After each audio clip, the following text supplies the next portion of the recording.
Hello Saseni. Washaijiuliza kwa nini kuna wasichana hapa Marekani, mamanzi hapa Marekani, ambao wamesoma, wana hela, wana kila kitu, lakini hawataki kuolewa. Na nyinyi mnajiuliza, hey, na wasichana mbona wana kila kitu, msichana na kila kitu, mbona hataki kuolewa hapa Marekani? Leo nitawaambia kwa nini. Sasa ukiwa hapa Marekani, kuna wanaume wengine, especially si wale wanaume wanatoka Afrika. Hii wanaume wetu wa Afrika mimi nitawaondoa kwa hii. Hawa ni wanaume ambao wamezaliwa hapa Marekani. Wanaume wengi sana wamezaliwa hapa Marekani. Kuna wanaume hapa wana target wanawake ambao wamesoma, wana kazi nzuri, wana kila kitu nzuri inaendelea nao. Wacha nikuambie. Marekani kuna kitu inaitwa credit score. Credit score inamaanisha leo nikikopesha shilingi 10 alafu niambie utanilipa kesho, alafu kesho unipatie shilingi 10, alafu ukija tena maybe mwishoni mwa wiki uniambie hey, nikopeshe 50. Mimi nitakupa sababu ile shilingi 10 yangu ulinilipa. So nikupe 50, uniregeshe.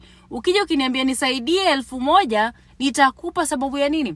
Sababu kuna ile unalipa deni yako. So credit score yako inaenda ikiwa juu. Sasa wanaume ambao wamezaliwa hapa Marekani hawalipagi madeni. Watu wanaendaga tu wanachukua hizo madeni, hizo makrea, anachukua gari hapa, labda anachukua nini, furniture hapa, ananunua nini, akishashindwa kulipa ana file bankruptcy, ama ndo hivyo anaanza kununua vitu cash sababu credit yake, history yake ni mbaya. Credit yako ukiwa hapa Marekani inafaa uanzie kama 700 kama unafanya vibaya. Alafu ukiwa vizuri kama ni mtu unataka kuingia kwa biashara manini, credit score yako lazima iwe 800 kule na kuendelea. Sasa ndo uko na bigger interest yako iko chini na vitu vingine, nitaongea juu ya credit score nyingine. So hawa wanaume wako hapa, hawa wanaume wa Marekani wana macredit mabaya, macredit hata 400 ngapi sababu alipagi madeni. Sasa juu halipi madeni, akienda kununua nyumba, akienda kununua gari, kukopa ama mortgage ya nyumba ama kuchukua loan ya gari, hapewi. Alafu kijana na kachini, ukijana wa Marekani ni werevu. Watakuja wana target hawa wanawake wanatoka Afrika ambao wana kazi nzuri, wana elimu, wana credit nzuri. Wanafikiri ni mapenzi wamekuja. Wanafikiri ni mapenzi. Hakuna mapenzi hapo. Akija ku-approach, ataki kuongea nao, wanafikiri huyu amezaliwa Marekani, huyu ananipenda, mtu ametoka Marekani amezaliwa hapa, raia wa hapa, kutoka kuzaliwa ananipenda. Naangukia unasema, hey, nimepata. Huyo mwanaume si wewe anataka. Yeye anaangalia future yake. Anajua wewe ndo unakuja kumuokolea maisha. Wewe mwanamke ambao umesoma ndo unafanya nini? Unakuja kumuokolea maisha. Na nitawaelezea kwa nini. Sawa, wanaume wanawafuata, wanatafuta labda online ama ukienda mahali wanajua kuna party za Afrika. Hawa wanaume huaga huko. Utawaona huko wanakuja, ushaona kuna wanaume wanapenda pedaga huko, wanakuja kwa mapati za Afrika, alafu wanapenda kuongelesha sana wasichana wa Afrika. Wale anaangalia klasi yako ina kama ni nzuri hivi kidogo ashaanza kuongelesha. Wao nafikiri mapenzi. Si mapenzi, anajua nini anatafuta. Alafu sasa anaku-approach. Anakuambia, "Haya nini, nimekupenda, acha tuende date." Wewe ndio huyo msichana Mwafrika, unajua nimeshapata mtu anaongea kizungu ya Kimarekani, amekupenda. Unakubali, unaenda date na yeye. Sikia date ya kwanza anakuuliza, "What do you do for a living?" Wewe mwenyewe hauna clue hapo. Ushaanza mwambia, "Hey, mimi ni daktari, mimi ni engineer, mimi sijui ni lawyer, mimi sijui nini." Mwanaume yuko hapa kupigia mahesabu. Sababu anajua kusema wewe ni engineer, anajua huyu ni asset. Huyu ndo mimi nataka. Sasa atakupa mapenzi yote. Ukitaka nini atakufanyia. Sababu anajua nini? Target ni wewe akuoe. Kwanza atamtenda date tu mara kadhaa kidogo hivi ashaanza kupropose. Sababu anajua huyu ni nani? Ana hela, ana credit nzuri na nini na nini na nini. Sasa huyo mwanaume anakuchukua, alafu anasema haya, ana propose, anasema acha tuoane. Alafu wewe ndo huyo unasema hey, alika watu, nafanya harusi na mtu wa kutoka Marekani, angalia ananipenda hata kama hana masomo vizuri, hana kazi nzuri, lakini ananipenda na analipa bills zake, wacha tutaishi. Haya, wewe ndo huyo unafunga pingu, pap, mnaoana. Unakuwa na kile hujafikiria zaidi, pap, unaoa huyo mwanaume. Unajua sasa mkishaoana hapa Marekani, kama mjaona hizo video zangu zingine ambazo nimefanya, hebu endeni muwatch hizo video sana, ndo mtaelewa vitu mimi naongea kwa hii video. Ukishaoana na huyo mwanaume, anaanza kuchukua deni na jina yako. Jina lako ndo litatumika sababu unajua ni credit yake ni mbaya. Lakini mkiapply kama mnanunua nyumba, mkinunua nyumba alafu na wewe credit yako iko nzuri, wewe una kazi nzuri, hata kama yeye hana kazi mbaya, hiyo nyumba mtakuwa approved sababu yako, kazi yako. Akitaka kuchukua deni ya gari, same thing. Akitaka kuchukua nini, hata kuna wanawake wengine hapa Marekani hawajuagi wanaume wanachukua madeni na majina yao na wamekaa tu, wamezubaa tu. Unatoka Afrika umekaa tu hapo umengedhia hapo, mwanaume huko anachukua madeni amefikisha 500,000 na jina yako. Na uko hapo tu umezubaa. Sasa wacha nikwambie kitu ya kufanya.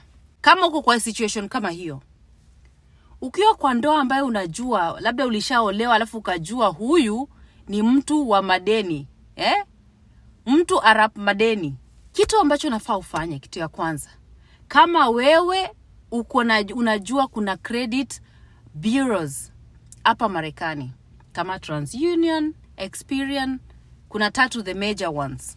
Kitu cha kwanza, kwenda lock credit yako. Unailock in such a way that mtu akiapply deni na wewe, lazima inakutumia message, inakutumia notification ya kusema, una apply hii deni, alafu utajua kuna mtu alijaribu kufanya nini? Kuapply na deni yako. So ita prevent mtu ambaye anachukua madeni na jina yako kufanya nini? Kwenda kuchukua madeni. Kama uko kwa situation kama hiyo. Sababu watu wengi wanafall katika hiyo trap, kama ni wanawake wanafikiri ni mapenzi, lakini wana end up kama ile story ambayo nilisema, kuna wanawake wana target wanaume, pia kuna wanaume ambao wana target wanawake ambao wamefanya nini? Wamesoma, wana hela yao. So lazima mwanamke uwe na nini? Uwe na akili. Sababu hapa Marekani watu, kila mtu amesoma, kila mtu anashajua system ni first world country. Yani yeye akisha kuapproach hata kama ni relationship, yeye ana agenda zake juu yake. Ule anakuja na mapenzi na agenda, na kuna ule anakuja na agenda peke yake. Sasa sikia, kama sasa wewe ni mwanamke ambaye umesoma, una hela yako, una nyumba yako, na kila kitu chako, alafu upatane na huyo fail ya mwanaume ambaye ni raia wa hapa ambaye ashajua system. Wewe umekuja una credit yako nzuri na nini yako nzuri, unaji-involve na yeye, na labda yeye target yake ilikuwa ni kuchukua madeni na nini. Yake malizana nawe, anaanza vurugu, anasema tuachane, sababu anajua yeye goal yake ashafanya nini? Ashai-attain. Mkiachana madeni, mnakatana katikati. Kama alichukua deni ya 600, kama mlikuwa katika ndoa wakati hiyo ili happen, hiyo mnakatana katikati. Kama mlinunua nyumba, sababu nimekwambia credit yake ni mbaya, credit yako ndio ilitumiwa vizuri kununua hiyo nyumba. Mkiachana, nyumba ni nusu. Kama mlikuwa mmebuild equity ndani ya hiyo nyumba ni nini? Nusu. Unajua Afrika watu wengi, mimi nimekwambia nimekaa hapa kitu cha kwanza miaka mingi, kitu cha pili, mimi napenda kuongea, na ukipenda kuongea unaongea na watu wengi sababu mimi ni mtu social. Na kama uko social, unajua mambo ambayo yanaendelea na watu wengine. Ndio maana mnasikia mimi nafanya hizi video. Kuna wale wanaume hata washasema, wanasema tu live wanasema mimi nitafutie Mwafrika ambaye ana kazi nzuri tuoane. Sababu amejua huko Afrika nyinyi mnawinda wanaume wajawalete hapa wana hela, lakini wale wako hapa ambao ni werevu wanawinda wanawake wa Afrika ambao wamesoma.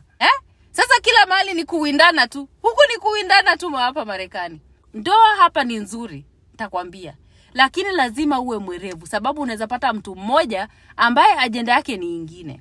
Agenda yake yesi ilikuwa tu ndoa. Kwanza kiingia hapo anakuzalisha. Wakati nilikuwa nawaambia wanaume wanalipa child support, pia wanawake pia ulipa child support. Ukizaa watoto 4, yeye credit yake ni mbaya, wewe una kazi nzuri, credit yako ni nzuri, alafu una hela nzuri. Unafikiri nani atalipa mwingine child support? Wote amlipa child support, amekuachia madeni ya karibu 1300. Wanawake tuwe waangalifu. Ukipata mwanaume, kitu cha kwanza umwambie unafanya nini, kazi gani, wache umjue kwanza. Mwanzo umjue anafanya nini. Hakikisha ana kazi na hana madeni chungu mzima. Kama ana madeni yashashindwa kuyalipa, mkioana hivi unafikiri nini itamfanya asichukue deni lingine na jina lako? Muwe waangalifu. Mimi siji hapa, mimi nilikuwa nasema mimi nikija hapa, wewe hii video kama inakusaidia, watch. Kama unaona mimi naingilia mtu anasema, anaingilia maisha ya watu, mbona ukai kule kwa mimi ni content creator. Unajua content creator ufanya nini? Kazi tu ni kupiga kelele huku. Ukisema, sijui anaingilia maisha ya watu, mbona wewe usistick kwa content? Content gani? Mimi sinaga content. Mimi napigaga kelele huku. Hii video kama inakusaidia, like, share na mtu ambaye, kama uko na dada hapa Marekani na amesoma na unajua huyo mtu hajaolewa, share hii video naye. Unawambia ukienda katika ndoa uwe mwangalifu, na unajua ukioana na mtu alafu unajua kama una hela ama una nini mahali fulani, hakikisha umeweka mahali ziko protected. Ndio mahali mkiachana hela zako hazikui hela za jamii. Mkiwa pamoja, na mimi nasema hivyo si ati sababu watu wanasema unaweza sema hivyo sababu unajua labda unasema ndoa ni kama zitaachana. Hapa Marekani watu hutokaga hapa, anaenda Las Vegas, anaolewa ndoa. Wakisha kuja hapa miezi 2 mtu anasema huyu amnishamchoka, washamwachana. Sababu ndoa hapa ziheshimiwi kama Afrika unajua kuna sijui nani atakuja kusemeshe, sijui nani na wanani. Hapa kama mmeachana, watu wanaachana hata watu hawajui walikuwa wameoana mwanzo. Hawajui hata watu walikuwa wameoana. Kama wewe ni mwanamke ambaye unakaga kwa nyumba 24/7, hakuna kitu unafanya, wewe kazi yako ni kukua tu hapo ndani ya nyumba. Wewe hii video haikuhusu. Kwa tu ndani ya nyumba. Wewe hata usiulize mtu akikwambia nataka kukuoa, wewe na yeye mnafanana. Lakini mimi hii video naifanyia watu ambaye umefika hapa, umeenda shule, umesoma, ukapata hela yako, ukapata kazi nzuri yako, una credit nzuri yako, credit score nzuri yako. Hii video ndio yako. Ndio ukitaka kusettle down hapa Marekani, hapo Afrika wanasema jua tabia, sijui mwanaume awe hivi. Hapa jua huyo mwanaume ana credit score ya ngapi? Isikuwe credit score ya 300. Anakuja kuoe credit score ya 800. Kabla kuvuruge, mkiachana credit score yako itakuwa sasa imesharudi 300 kama yake. Sasa hakikisha wanawake kama mko hapa Marekani muwe waangalifu. Na nimesema kama hii video unajua wewe unataka kutype paragrafi 3 za kusema sijui kwa nini anaingilia maisha ya watu wengine. Nimefanya video ambazo zinaonyesha playlist ya kuonyesha jinsi ya kuanza YouTube, upige kelele na ulipwe hela na YouTube. Hebu kazi watch. Hiyo opinion unaileta hapa, ipeleke kwenye channel yako. Upewe hela kule. Hapa opinion hulipwi. Kule utalipwa. Sasa badala ya kupiga kelele ukisema nafula nini, create video ya response ya hii video yangu. Iachilie kule mtandao. Watu waiwatch ufanye nini? Upate hela. Sababu Afrika ni kusaidiana. Mawaidha ni kusaidiana. Mimi siko perfect, sisemi ati mimi niko perfect. Mimi nasema mtu wako Marekani atawatch video na ita click, atasema hebu niangalie hii nini vizuri.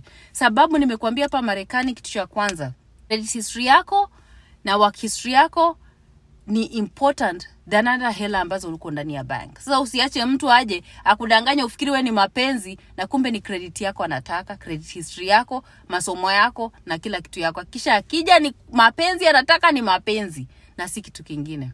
Asante kwa kunisikiza. Subscribe kwa hii channel. See you in my next video.